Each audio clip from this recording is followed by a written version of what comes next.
हाँ, क्या बताएंगे आज? स्कैनर। स्कैनअप और प्रिंटअप में जितने भी एग्जांपल्स बताए थे, क्या आप लोग अपने तरफ से पर्सनली उसको रन करा के चेक कर लिए? Yes yes sir. Sir. Yes sir. Run हो रहा है? Sir yes yes sir. Sir. ठीक है, जो चीज जैसे बताया गया है वैसे काम कर रहा है? Yes sir. Yes sir.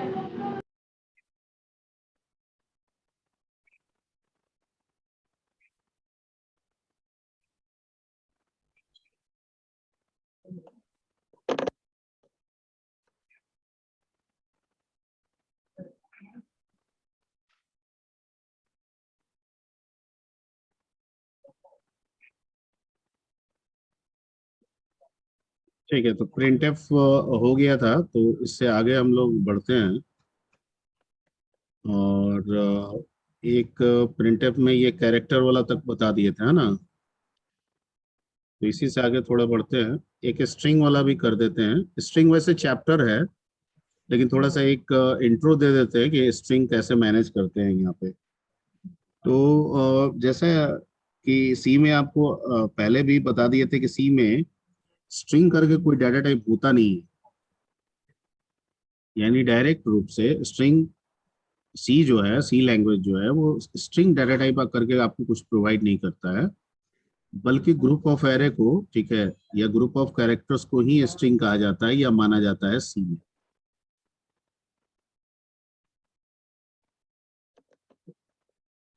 ठीक है।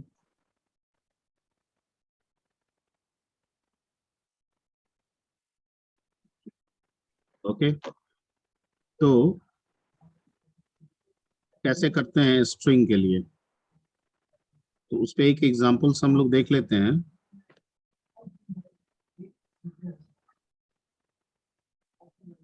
ठीक है, हालांकि ये स्ट्रिंग एक चैप्टर है, मैं बार बार बोल रहा हूँ, ये आगे चल के एक चैप्टर के रूप में हमको पढ़ना है। पर कैसे हम स्ट्रिंग वेरिएबल लेंगे और कैसे उस पे काम करेंगे, ये हमको समझना है। ठीक है, तो सिंपल है। यहाँ पे void मेन, बाकी आपको CLR SCR ये सब तो लगा लीजिएगा अपने से। ठीक है। Yes sir. अब अगर कैर लिखेंगे, कैर ST या STR, जो भी है, जो भी वेरिएबल का नाम लेना है आप ले लीजिए, STR ही लेते हैं। तो अगर हम इतना छोड़ेंगे तो ये सिर्फ तो एक कैरेक्टर के लिए ना रिस्पॉन्सिबल हो जाएगा, कितने कैरेक्टर के लिए रिस्पॉन्सिबल हो जाएगा? One character. जैसा कि यहाँ पे बताए थे पिछले क्लास में, यहाँ पे ये वाला क्वेश्चन देखिए कि जब हम कैर CH लिए तो सिर्फ एक ही कैरेक्टर उसमें स्टोर कर रहा है ना। लेकिन हमको यहाँ पे क्या करना है? ग्रुप ऑफ कैरेक्टर्स, क्योंकि जब तक ग्रुप ऑफ कैरेक्टर्स नहीं करेंगे स्ट्रिंग नहीं होगा। क्योंकि स्ट्रिंग का मतलब ही होता है क्या? Group of characters. ठीक है।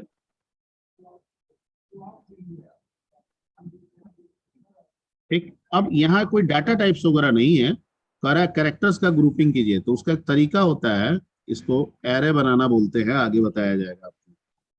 ठीक है, अब यहाँ दे देंगे 10 20 वट एवर। ठीक है, और यहाँ इक्वल टू दे देंगे और डबल कोट। स्ट्रिंग हमेशा सी में किससे रिप्रेजेंट होता है? String double quote. Constant double quote में। ठीक है, पाइथन वाला नहीं है तरीका, कैरेक्टर सिंगल कोट और स्ट्रिंग डबल कोट। यहाँ सिंगल कोट और डबल कोट में अंतर है। अगर आप सिंगल कोट देंगे वो कैरेक्टर डाटा टाइप फॉलो करने लगेगा, अगर आप डबल कोट देंगे वो स्ट्रिंग फॉलो करने लगेगा, यानी ग्रुप ऑफ कैरेक्टर्स फॉलो करने लगेगा। ठीक है, अब मान लीजिए कि इसको हम डिस्प्ले कराना चाहे तो क्या लिखेंगे? प्रिंटफ। और स्ट्रिंग के लिए कौन सा स्पेसिफायर है? यस। %s। और यहाँ क्या दे देंगे? ST। तो हमारे स्क्रीन पे क्या आएगा जब इस प्रोग्राम को हम रन कराएंगे? तो सर स्क्रीन पे क्या आ जाएगा? रवि सर। सभी। ठीक,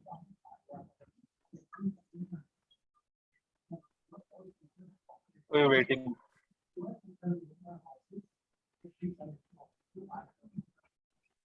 क्लियर?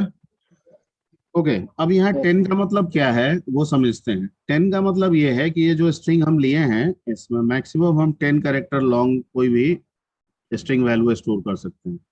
अगर हम 10 लिए हैं तो इसमें कितना कैरेक्टर लॉन्ग कर सकते हैं?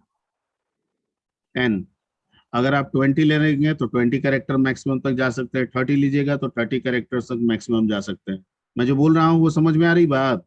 Yes, sir. Yes, Yes, sir. sir. यहाँ 10 देने का मतलब कि ये जो वैल्यू हम दे रहे हैं ये 10 कैरेक्टर लॉन्ग हो सकता है। इससे ज्यादा अगर आप दीजिएगा तो वो एक्सेप्ट नहीं करेगा, सिर्फ 10 ही को एक्सेप्ट करेगा। अगर आप यहाँ 10 दे रहे हैं और ये कैरेक्टर 12 दे रहे हैं तो सिर्फ 10 ही को उठा के स्टोर करेगा, बाकी 2 को क्या कर देगा? छोड़ देगा। ठीक। एक दूसरा तरीका है कि अगर मैं स्ट्रिंग स्टोर करूं लेकिन जितना बड़ा या छोटा दूं उतना ही साइज बन जाए। यहां तो हुआ कि हम दे दिए तो इतना ही एडजस्ट करेगा। इससे कम है तो ठीक है, इसके बराबर है तो भी ठीक है, लेकिन इससे ज्यादा है सर तो बाकी को छोड़ दे रहा है। हम चाह रहे हैं कि नहीं किसी भी परिस्थिति में वो एक्सेप्ट हो जाए, तो कहता है कि तब आप लेंथ मत दीजिए। ठीक है, आप बिना लेंथ के ही स्ट्रिंग को असाइन कर दीजिए। तो जितना बड़ा स्ट्रिंग होगा ना उतना बड़ा उसका साइज बना लेगा। नहीं बात समझे? समझ गया सर। ऐसे आप str दीजिए और इसको लेंथ मत दीजिए, इसको छोड़ दीजिए ऐसे ब्लैक, और यहाँ लिख दीजिए आप रवि। ठीक है, और यहाँ प्रिंटफ दे दीजिए।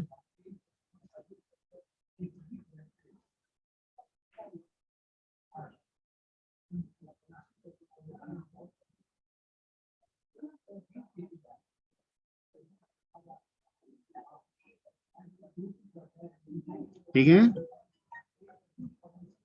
तो आउटपुट तो यही आएगा, लेकिन इसमें क्या हुआ ना कि ये 4 लेटर का है ना, 1 2 3 4, तो इसका साइज भी कितना बनाएगा वो?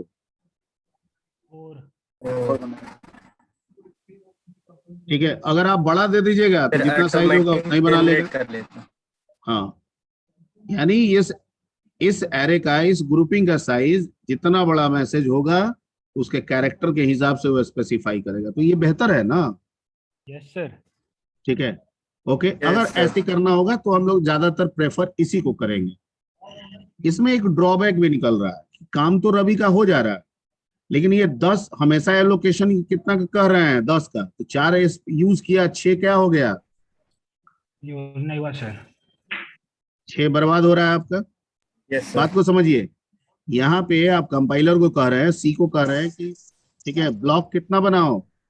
10 का। स्टोर कितना करो? 4 को करो, तो 6 ब्लॉक क्या हो जा रहा है? खराब, खाली जा रहा है। ठीक है, वेस्ट हो रहा है।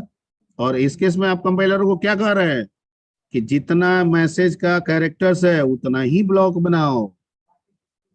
ठीक है, तो जितना जरूरत है उतना ही ब्लॉक बन रहा है, कोई मेमोरी वेस्टिंग का इसमें चांसेस नहीं है। नहीं। क्लियर? ओके। लेकिन हमेशा हम इस परिस्थिति में आगे बढ़े ऐसा भी नहीं। अगर आप डायरेक्ट वैल्यू इसमें डाल रहे हैं तब तो ये ब्लैंक छोड़ सकते हैं। डायरेक्ट वैल्यू डाल रहे हैं तो आप नंबर भी दे सकते हैं, ब्लैंक भी छोड़ सकते हैं। लेकिन अगर वेरिएबल डिक्लेयर करके आगे इनपुट करा के या आगे आपको असाइन करना है तब ये आप ब्लैंक नहीं छोड़ सकते हैं। तब आपको साइज को डिफाइन करना ही पड़ेगा। नहीं बात समझे? सिर्फ ये ब्लैंक एक ही स्थिति में आप रख सकते हैं, जब इमीडिएट आप इक्वल करके वैल्यू को क्या कर रहे हैं? असाइन कर रहे हैं। आप इमीडिएट इक्वल करके वैल्यू को क्या कर रहे हैं? असाइन कर रहे हैं। ठीक है, अगर मैं ऐसा लिखने का प्रयास करूं तो ये गलत हो जाएगा फिर। ठीक है, ये स्ट्रिंग में आगे सिखाया जाएगा, सिर्फ हमको ये अभी समझा देना है।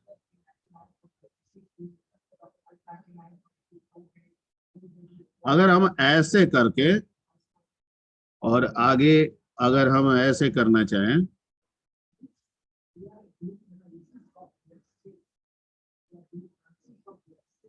ठीक है, तो ये भी गलत तरीका है और ये भी गलत तरीका है। अब क्यों है वो आगे आपको पता चलेगा।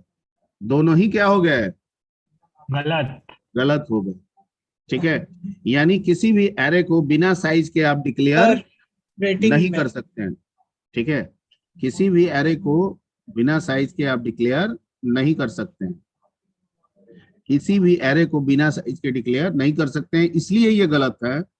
और ये इसलिए गलत हो रहा है क्योंकि इक्वल असाइनमेंट ऑपरेटर जब भी अप्लाई होता है, यूज होता है, प्रिमिटिव टाइप्स के लिए होता है, और स्ट्रिंग करके कोई सी में डाटा टाइप नहीं है। इंटीजर है, फ्लोट है, कैर है, लॉन्ग है, डबल है, उनके लिए इक्वल काम करेगा, लेकिन स्ट्रिंग के लिए इक्वल काम नहीं करेगा। नहीं करेगा। सिर्फ स्ट्रिंग के लिए इक्वल एक ही स्थिति में काम करेगा, अगर आप डिक्लेयर और असाइन दोनों आप एक साथ करते हैं तो। ठीक है, अब ये रहा कि आगे अगर हमको ऐसे करना होगा तो क्या करेंगे, वो आगे का चीज है।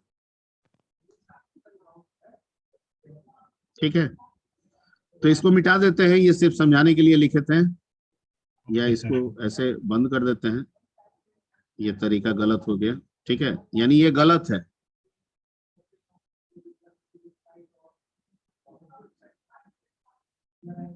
क्लियर, ये तरीका नहीं चलेगा।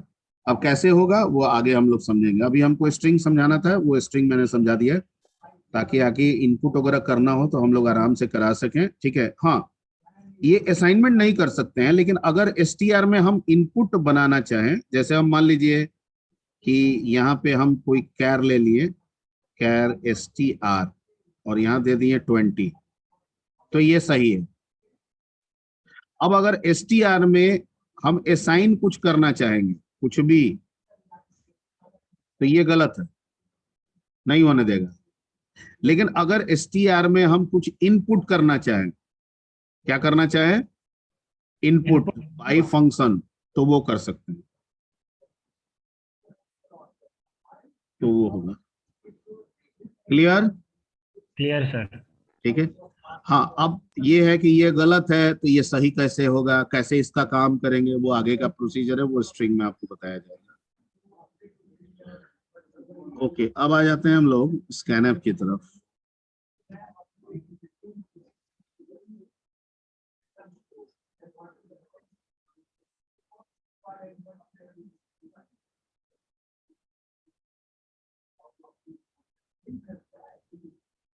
ठीक है, ये कहता है कि this function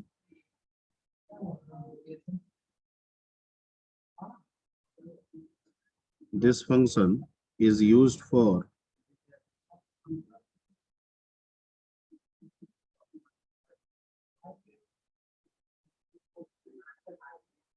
inputting the values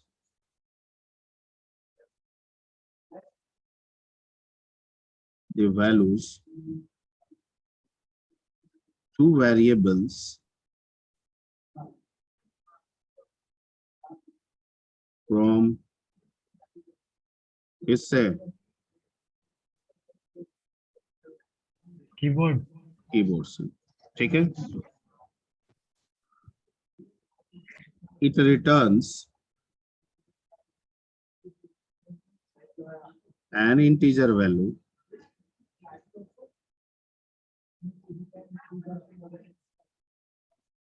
which is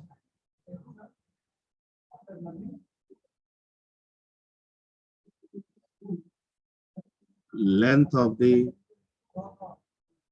specifiers,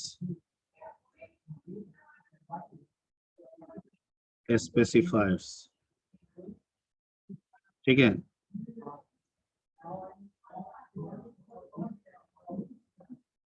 length यहाँ पे which is number of specifier कर दीजिए। सर एक लड़का वेटिंग में है, रोल नंबर 90।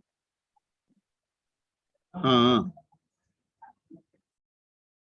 अरे वेटिंग तो आपका पूरा चलते रहता है, कि कभी रुकता है।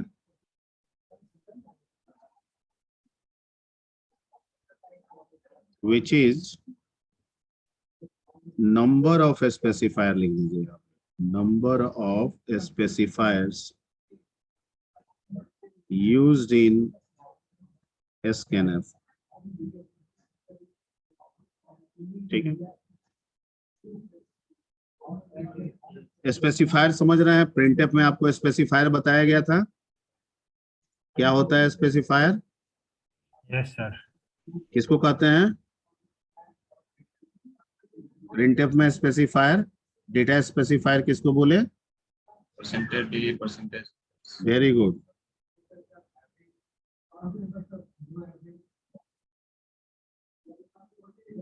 सिंटेक्स, रिटर्न टाइप इसका इंटीजर होगा, वो यहाँ लिख देते हैं। स्कैनफ होगा। अब रिटर्न टाइप को आप यूज करें, ये ऑप्शनल पार्ट है, मर्जी है तो यूज कीजिए, नहीं मर्जी है छोड़ दीजिए।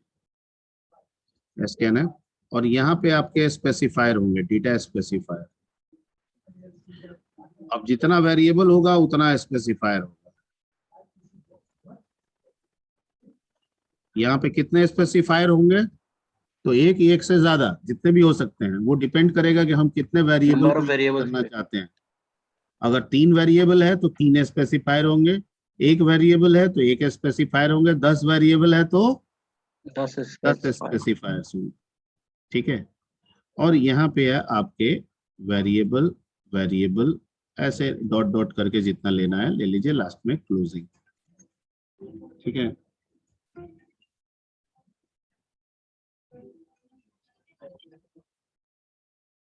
Hello,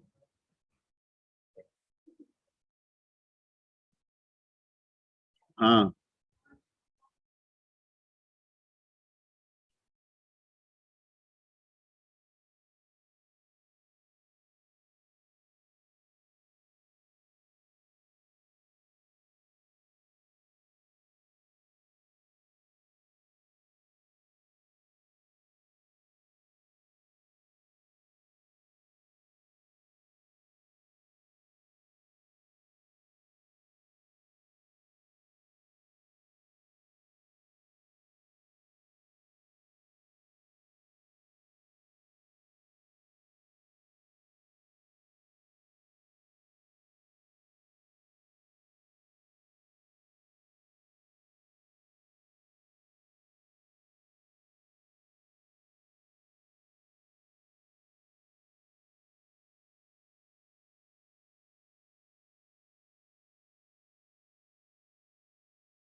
just give me 1 minute please. Okay, sir.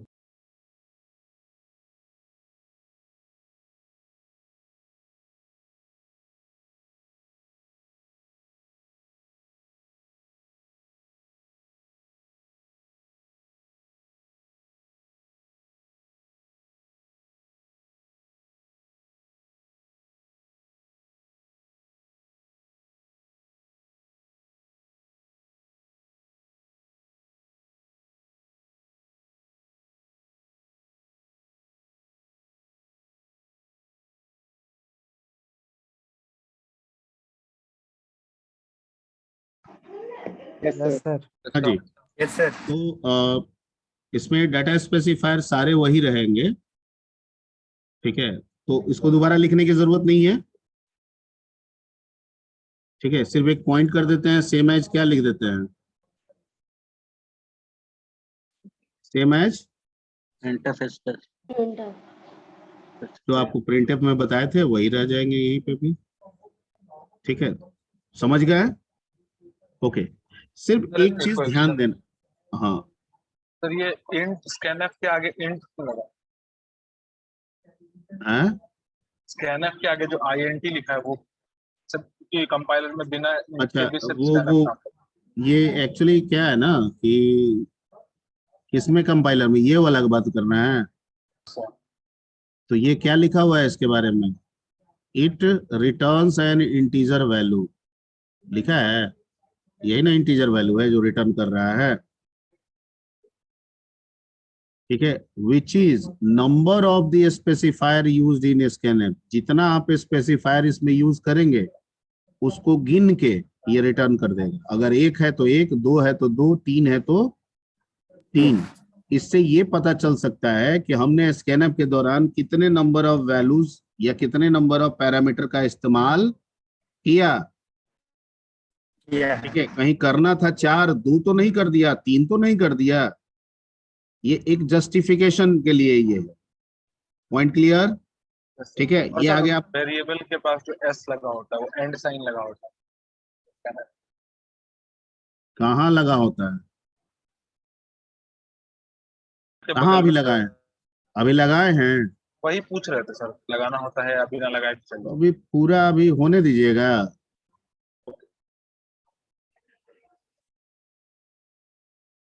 ठीक है, एक इसमें आपको नोट है जो आपको ध्यान रखना होगा। आपको वेरिएबल के पहले एक सिंबल यूज करना होगा, वो है यूज एम्परसेंड। इसको एड्रेस भी बोला जाता है। इसको क्या कहा जाता है? एम्परसेंड इसको कहा जाता है, एम्परसेंड। आई थिंक सबको जानता है आप लोग।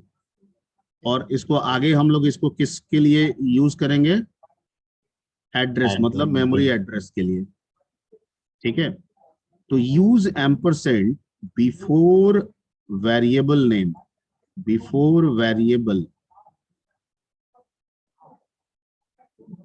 if it is except string।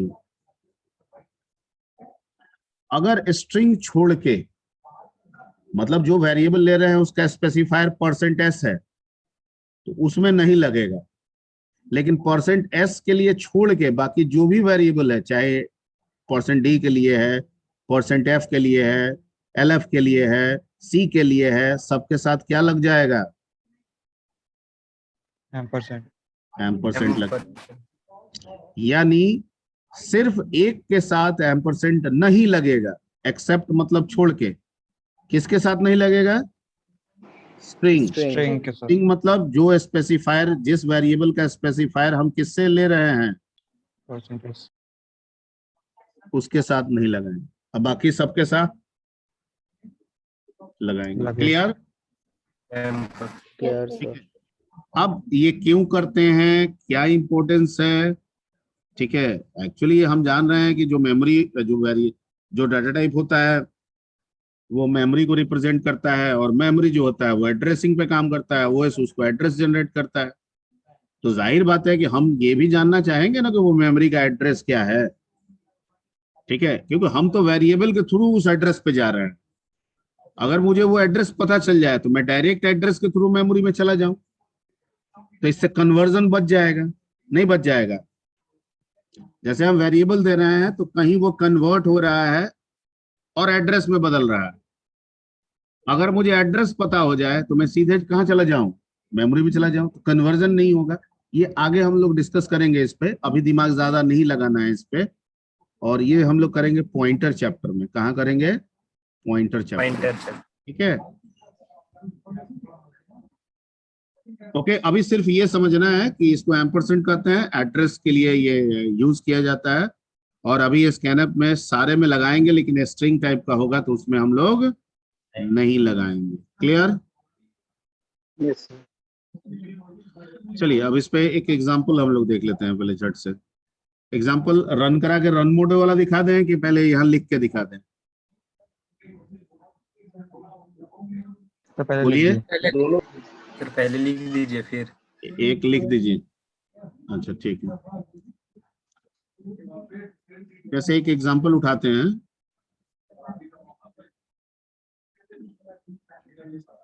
ठीक है, इनपुट 2 नंबर,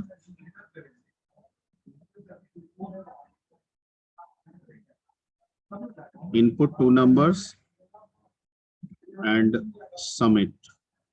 और उसको हमको क्या करना है? जोड़ना है। ठीक है, हेडर फाइल ऊपर आप ले लीजिएगा, मैं सीधे वॉइड मेन से कर रहा हूं। और .c से अगर आप कीजिएगा तो जरूरत भी नहीं है हेडर फाइल लेने का।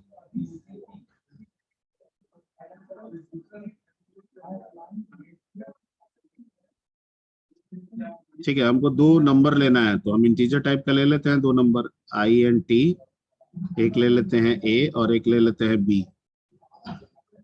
ठीक है, एक मैसेज जनरेट करते हैं, क्योंकि स्कैनअप कोई मैसेज अपने साथ नहीं रखता है, जैसे पाइथन में होता है वैसा नहीं होता है। ठीक है, पाइथन में इनपुट आप यूज किए थे तो मैसेज होता था ना उसके साथ, इनपुट के अंदर लिखते थे इंटर नंबर। Yes sir. तो ऐसा यहाँ स्कैनअप के साथ नहीं होता है। तो स्कैनअप को सपोर्ट देने के लिए कि हम इनपुट कर रहे हैं और किस चीज के लिए इनपुट हो रहा है, उसके सपोर्ट के लिए उसके पहले आपको, ठीक है, मैसेज के लिए प्रिंटफ का इस्तेमाल करना होता है। तो मैंने यहाँ पे किया \n इंटर कितना नंबर्स, 2 numbers।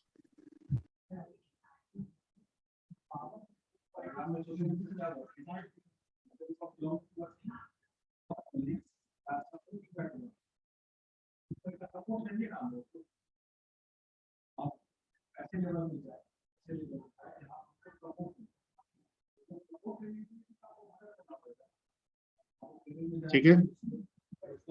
एम्परसेंट क्यों लगाए यहाँ पे? क्योंकि सर स्ट्रिंग नहीं है। स्ट्रिंग नहीं है। और यहाँ 2 बार %d देने का क्या पर्पस है? 2 वेरिएबल है। 2 वेरिएबल है। ये पहला %d पहले को रिप्रेजेंट कर रहा है और दूसरा %d दूसरे को रिप्रेजेंट कर रहा है। क्लियर? Yes sir. ठीक, अब तो दोनों नंबर हमने कीबोर्ड से डाल दिया, एक A में चला गया, दूसरा B में चला गया। अब हमको इसमें क्या करना है, दोनों को डिस्प्ले करना है जोड़ के। तो printf लिख देते हैं, यहाँ पे \n दे देते हैं, यहाँ एक मैसेज लिख देते हैं sum इज इक्वल टू %, और यहाँ पे क्या दे देते हैं, d दे देते हैं कि इंटीजर का जोड़ तो इंटीजर ही आएगा। और यहाँ पे डायरेक्ट क्या लिख देते हैं, a plus b। ठीक है। अब आप कहते हैं कि एक तीसरा C लेके भी तो कर सकते थे, बिल्कुल कर सकते थे। ठीक है, आपका काम हो गया। अब इसको रन कराइएगा। आपको जब रन करेगा तो क्या करेगा, इंटर 2 नंबर्स, यस सर। ये मांगेगा। ठीक है, कर्सर हो सकता है यहीं पे ब्लिंक करता रहेगा। अब 2 नंबर देना है, आप दोनों को एंटर कर करके भी दे सकते हैं या दोनों को एक साथ भी दे सकते हैं। जैसे अगर मैंने दे दिया गया 2 और स्पेस क्या 3 इंटर, तो भी आ जाएगा सम इज इक्वल टू क्या 5, 5 या आप 2 इंटर 3 इंटर, तो भी आ जाएगा सम इज इक्वल टू क्या 5। क्लियर? Yes okay. हाँ, अगर आप यहाँ पे कोमा दे देंगे, स्कैनअप के अंदर यहाँ कोमा दे देंगे, तब आपको वैल्यू देते समय क्या देना होगा, कॉमा देना होगा। 2,3। ठीक है, ओके। तो इसको रन करा के दिखा दे, है ना? एक सर कर लेंगे कर लीजिएगा। सर कर लेंगे सर रहने दीजिए। ठीक है, ओके। तो सीधे हम एक प्रॉब्लम पे चलते हैं, डिवीजन पे। उससे एक नया कंसेप्ट हमको मिलेगा। क्या मिलेगा? नया कंसेप्ट।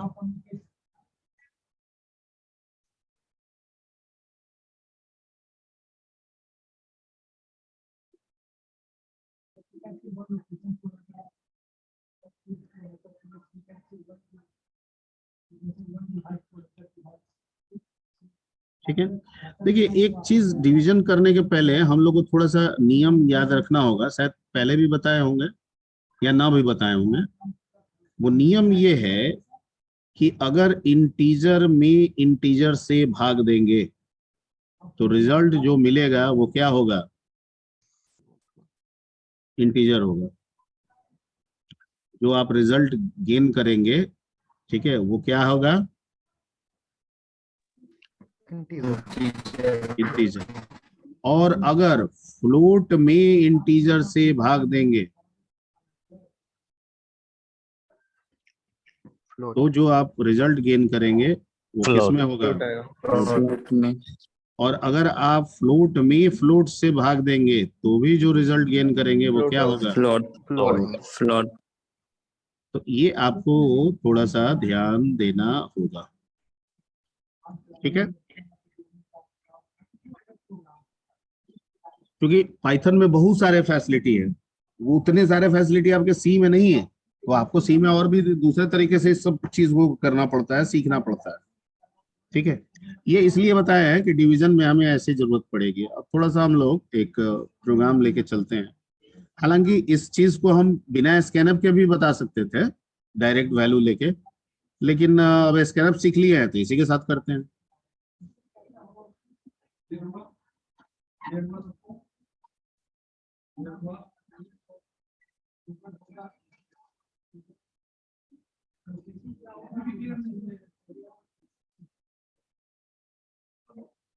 ठीक है,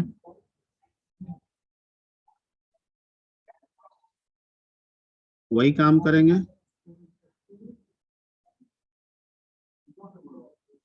इंटर टू नंबर्स,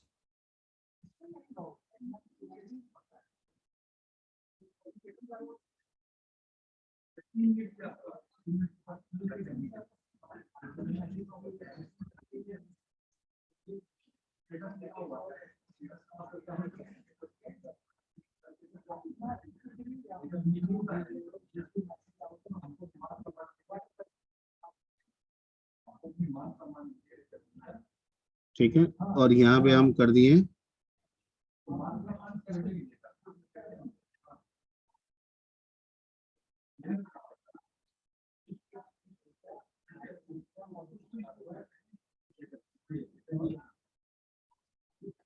और यहाँ कर दें ए बाई क्या,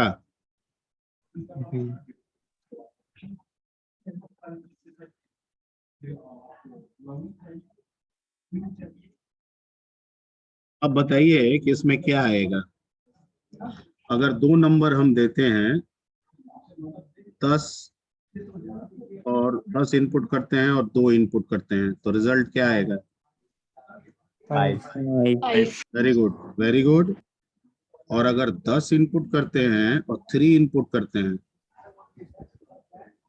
तो रिजल्ट क्या आएगा? 3 3 points हाँ 3 है।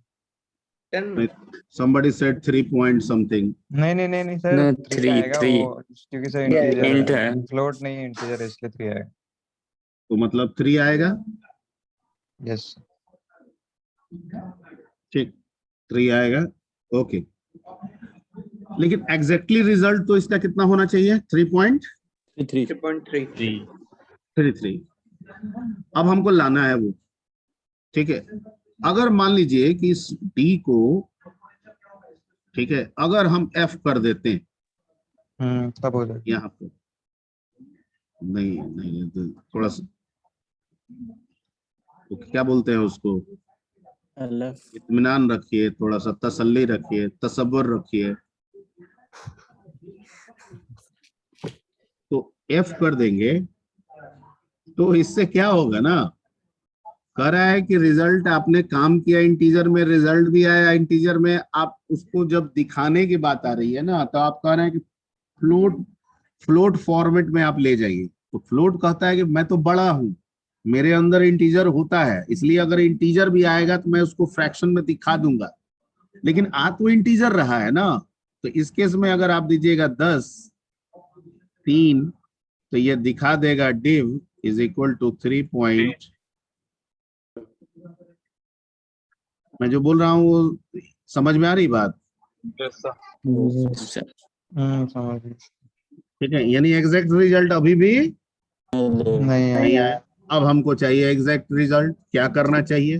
फ्लोट में बनाएंगे सर। प्लॉट में बनाएंगे। प्लॉट में बनाएंगे, वेरी गुड।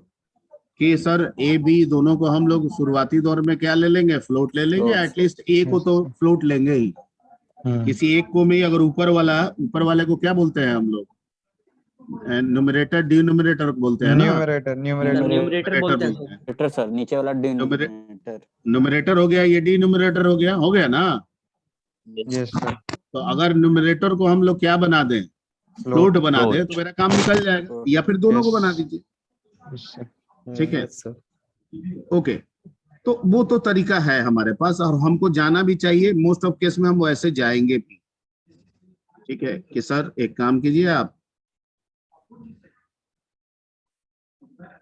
इस प्रॉब्लम को कुछ ऐसे सॉल्व कीजिए, ठीक है, कि आप यहाँ पे फ्लोट ले लीजिए। अब तो कोई झंझट ही नहीं रहेगा सर, है ना।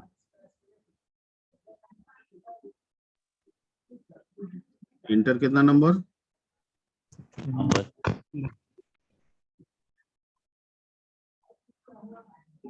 स्कैनफ परसेंट ऑफ परसेंटेज या परसेंट ऑफ परसेंटेज।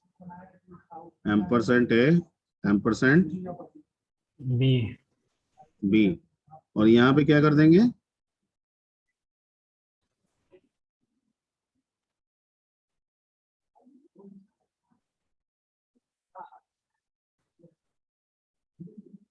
और यहाँ लिख देंगे क्या? Yes, sir. हो गया।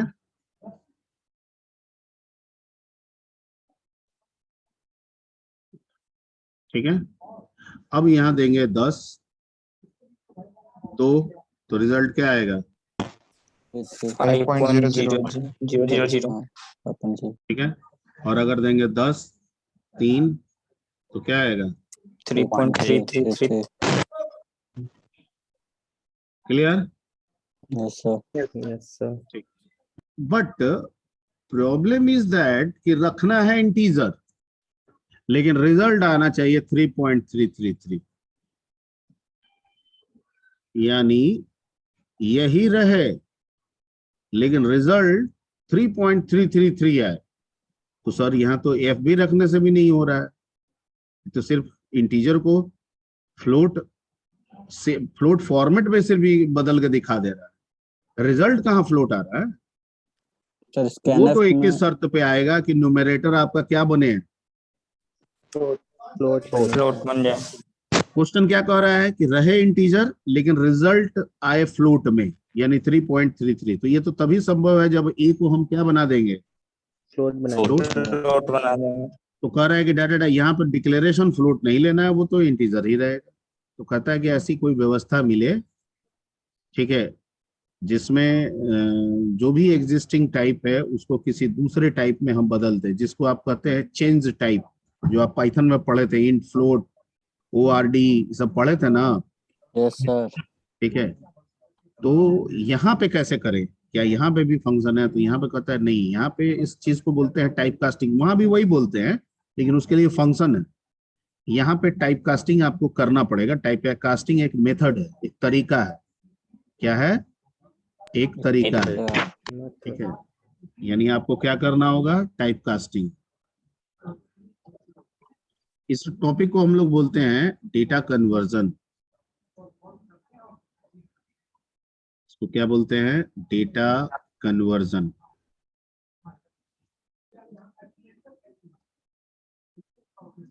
और डेटा कन्वर्जन दो तरीके का होता है। एक होता है इम्प्लिसिट कन्वर्जन। क्या होता है? इम्प्लिसिट कन्वर्जन, जिसमें कंपाइलर खुद कन्वर्ट कर लेता है। ठीक है, इसमें क्या कहता है? Compiler converts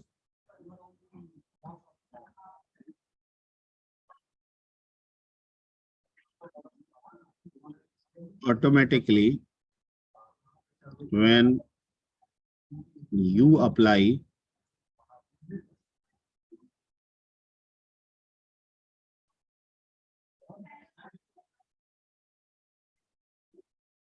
a small type into larger type in same category। In same category, category का मतलब नंबर है तो नंबर ही के कैटेगरी में होना चाहिए। ये नहीं कि स्ट्रिंग को आप नंबर में बना दीजिए, वो नहीं हो सकता। ठीक है, फॉर एग्जांपल सर समझाइए, बिल्कुल आप समझिए। मान लीजिए कि आपका int x is equal to 12 है और float y is equal to आपने x कर दिया, तो यहाँ x ऑटोमेटिकली कन्वर्ट हो जा रहा है किस में? फ्लोट में। फ्लोट में। ये हम नहीं कर रहे हैं, ये कंपाइलर खुद से कर दे रहा है। आ रही है बात समझ में? Yes sir. ठीक है, ये मेरा काम नहीं है, ये कंपाइलर का काम है, वो कर लेगा। ठीक है, कैटेगरी सेम होना चाहिए, नंबर का नंबर में होना चाहिए। दूसरा जब है that is called explicit conversion. ठीक है, अब अगर हम यही उल्टा कर दें, यहां पे हम उल्टा करें,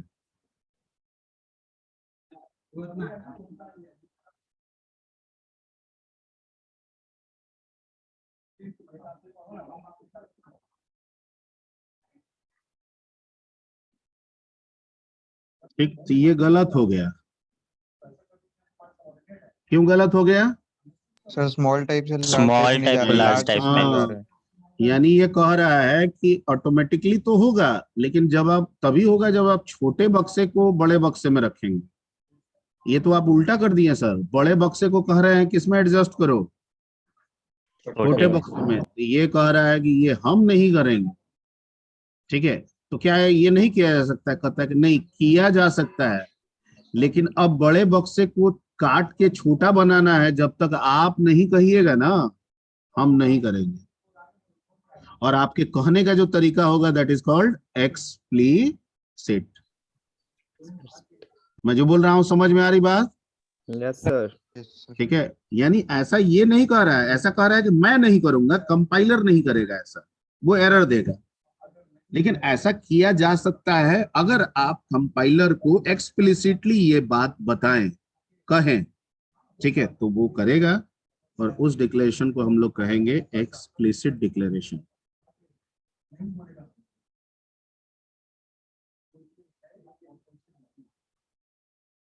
एक्सप्लिसिट कन्वर्जन।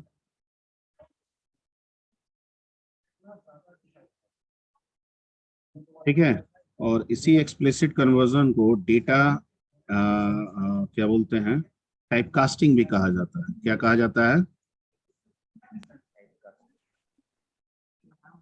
क्या कहा जाता है इसको? Type casting. ठीक है, तो इसमें क्या होता है? तो इसमें कहता है कि in this we can convert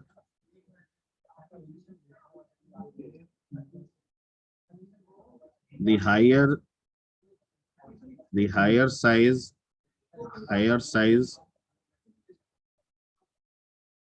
data type value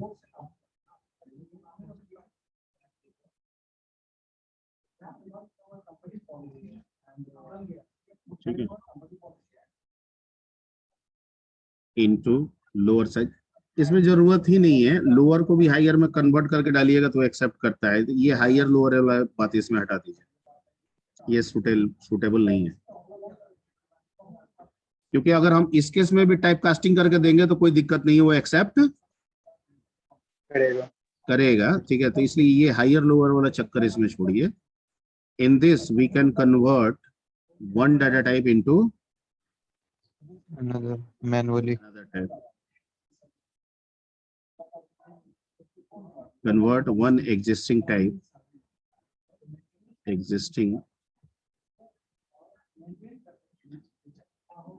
variable data type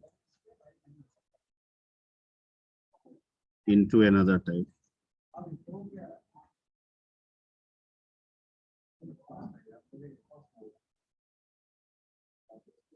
ठीक है, करेंगे कैसे? कहीं पे भी जहां पे कैटेगरी भी तो आप सेम होना चाहिए ना इसमें भी। इसमें कैटेगरीज तो स्ट्रिंग को इंट में कैसे करेंगे सर? हाँ, नहीं कर सकते हैं स्ट्रिंग को। ठीक है, स्ट्रिंग को इंट में नहीं कर सकते हैं, बिल्कुल नहीं कर सकते हैं आप। कैटेगरी सेम है, लेकिन वो बड़ा छोटा वाला यहाँ बात नहीं है ना, इसलिए कैटेगरी सेम होना चाहिए।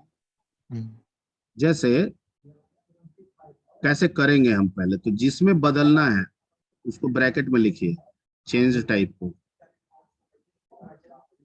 और जिस वेरिएबल को बदलना है उसको यहाँ लिख दीजिए।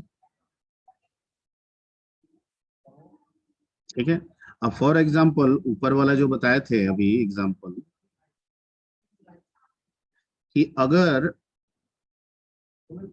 हम फ्लोट लिए हैं x is equal to 12 point कितना 2 और यहाँ लिए हैं इंट y और ये x जो ले रहे हैं ये गलत हो जा रहा है ना। यस सर लेकिन अगर इसी लाइन को हम ऐसे लिख दें तो ये सही हो जाएगा। ठीक है, int x